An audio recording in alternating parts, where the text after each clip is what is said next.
Arthur Stace was a real mystery in Sydney for decades.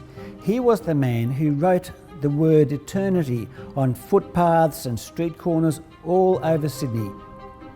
Arthur Stace was born in 1885 in Redfern, and he grew up in what we might call today a dysfunctional family. He didn't get much schooling, and he turned to petty crime at a pretty early age. By 1930, Arthur had spent a few short spells in jail for being drunk and disorderly, and he found himself one day at Regent Street Police Station down near Central Railway Station in front of a magistrate. The magistrate said, "Don't you realise I have the power to lock you up?" And what Arthur wanted was power to be free of the booze. But as he left Regent Street Police Station that day, he bumped into a group of men walking down Broadway in the direction of St Barnabas Church of England. He said to them, "Where are you going?" They said, "We're going to St Barnabas Church for a cup of tea and something to eat." And so he thought, well, I'll give that a go, because you had to know in those days where to get something to eat or drink. Arthur found himself inside the old cavernous St Barnabas Church building with 300 or 400 men who'd all come for the same purpose. Arthur said about that night, "I went to get tea and rock cakes and I met the Rock of Ages." And after that, he said his life began to change very quickly. Arthur was inspired to write Eternity in November 1932. They had a visiting evangelist, a speaker, one of the best known speakers in Australia at the time, John Ridley. He spoke that night about eternity, and one of the lines that he said was, "I wish I could shout eternity through the streets of Sydney so that everybody could hear it." Arthur went outside with this ringing in his head, and he found in his pocket a piece of chalk, and he knelt down and chalked eternity on the footpath.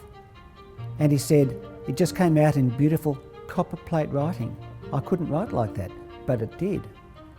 After he writes eternity for the first time, he realises that this is what he wants to do right across Sydney. And so he makes it his personal mission to write eternity wherever he can. He liked to do it when people weren't watching. And so over decades, people would see this eternity and they would wonder, who is this mystery person? They didn't know his name, and so he became known as Mr. Eternity. Arthur managed to keep his secret from 1932 until the early 1950s, so at least 20 years.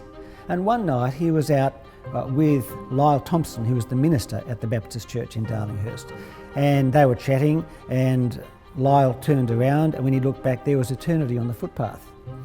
So he suspected that Arthur must have done it because there was nobody else there. And he said, "Are you Mr. Eternity?"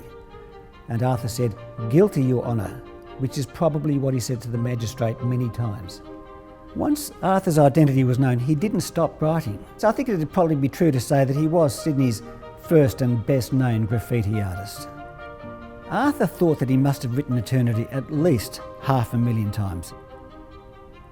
1st of January 2000 was a big day for the word eternity, because the artistic organisers who put together the fireworks and the lights on the bridge had the word eternity in Arthur's handwriting in huge letters for not only the people of Sydney but billions of people around the world to see live on television. Has Arthur really gained what he was talking about, eternity? Well, in the minds and hearts of many people, I think he has. Arthur is now a part of Sydney's history, and he's not going away. He's part of what makes Sydney what it is.